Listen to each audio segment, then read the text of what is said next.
संतों महापुरुषों जी, प्यार से कहना धन निरंकार जी जानते हैं कि जब हमें ब्रह्म ज्ञान की प्राप्ति होती है तो हमारे अंदर सबसे बड़ा अंतर्ज्ञान आता है। दासी को तो ज्ञान लिए बहुत समय हो गया।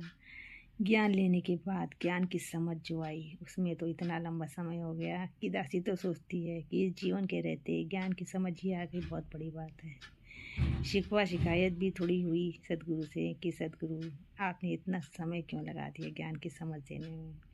कहते हैं तभी से कहा जाता है कि संतों महापुरुषों का साथ होता है तो ही ज्ञान टिकता है और ज्ञान समझ में आता है।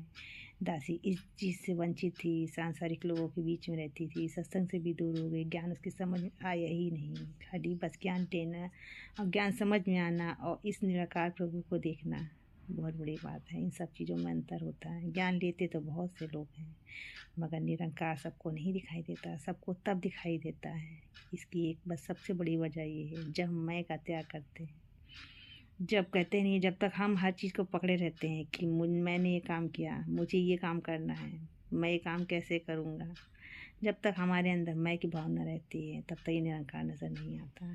जब कहते नहीं कि सब कुछ छोड़ दिया इसके ऊपर, वो लाइन भी बड़ी खूबसूरत लाइन कही गई है, तू जिक्र कर वो फिक्र करेगा। जब वो फिक्र करने के लिए बैठा है तो उसे हम अपनी जिम्मेदारी सौंप तो